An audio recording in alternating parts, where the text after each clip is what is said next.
Europe 2 Pop Radio. Hi, this is Kygo. C'est Joseph Kamel sur Europe 2. Europe 2 Pop Radio. Europe 2 Pop Radio.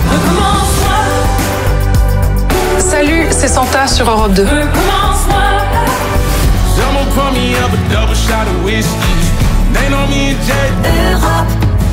Europe 2 Pop Radio. On a toujours des absents, mais on a récupéré des joueurs potentiellement intégrables au groupe. Isaac Akakpo avec une vraie semaine d'entraînement, Souleymane Cissé également.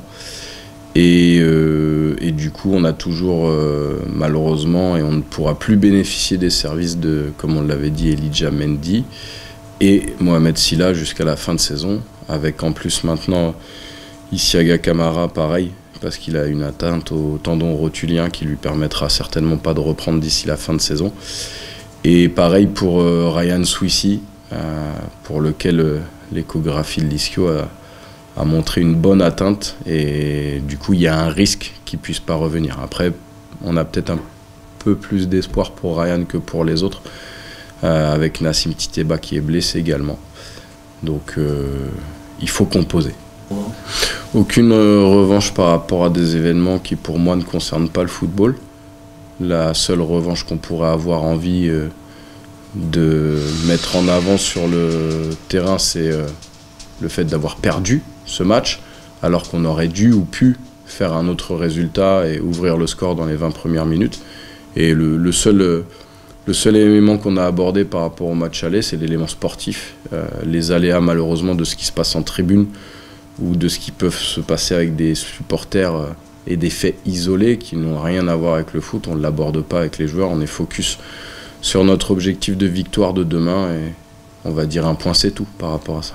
Non, ça n'a pas baissé, je pense qu'on n'a pas su faire basculer ce match dans le bon sens, et par contre on a pris un petit coup d'arrêt dans l'enchaînement de ce qui s'est passé, mais ça aurait dû et pu repartir de l'avant au tout début de la saison, au mois de janvier, quand on gagne 4-0 contre Châteauroux à domicile, quand on va chercher un point à Boulogne en revenant 2 fois au score, et finalement avec l'énergie aussi avec QRM où on arrive à faire 3-3 alors qu'on était très mal mené. Mais les jeux des suspensions et des blessures nous ont handicapés sur cette période-là, comme sur celle qui a suivi et qui a été beaucoup moins positive pour nous.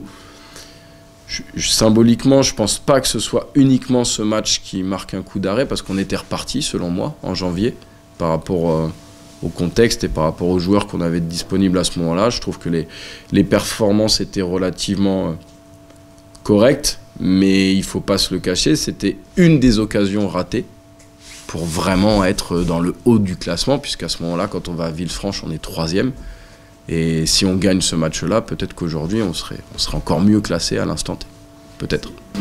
Ouais, je pense que ça s'explique en grande partie par la fluctuation des équipes qu'on a pu aligner, à domicile notamment, mais comme à l'extérieur. Et je pense que nos résultats de 2025, après le petit passage à vide tout petit du début de saison, où on avait fait plutôt une première partie de saison convaincante, au final, on a eu peut-être un peu trop de fluctuations dans les compositions, dans les effectifs, et on n'est pas au bout de nos peines, on le voit, et il faut être capable de composer avec ça. Et peut-être que cette équipe, du coup, malgré ces fluctuations, ce qu'on a vu à Versailles, c'est peut-être qu'il y a une forme d'évolution, de progression de cette équipe, et il faut insister là-dessus, parce que ce week-end, on est encore dans une configuration où il y a des choses qui vont changer par rapport à l'effectif et par rapport à la composition d'équipe.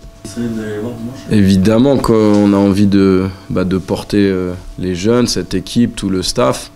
Et comme je l'ai déjà dit, c'est très important pour le club. C'est une belle récompense, je trouve, pour l'ensemble des personnes qui ont travaillé à la formation depuis des années, que ce soit le directeur ou tous les éducateurs ou entraîneurs. Je pense que c'est très très symbolique. Aujourd'hui, on est dans le dernier carré quand même, avec des clubs de renom, Rennes, Auxerre, Nantes et Dijon. Moi, je trouve que d'être là, ça a de la gueule, comme on dit.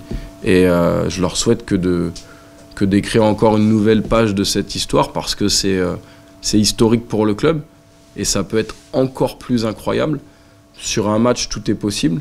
Alors je vous avoue que j'ai pas suffisamment étudié le FC Nantes pour pouvoir dire dans tel domaine, ils ont telle chance. Mais je pense qu'ils vont être portés par un public nombreux à Dijon. Et j'espère que ça va les booster plus que de les inhiber. Et que ce soit moi ou l'ensemble du club, j'espère que tout le monde sera très très nombreux pour ce match de dimanche.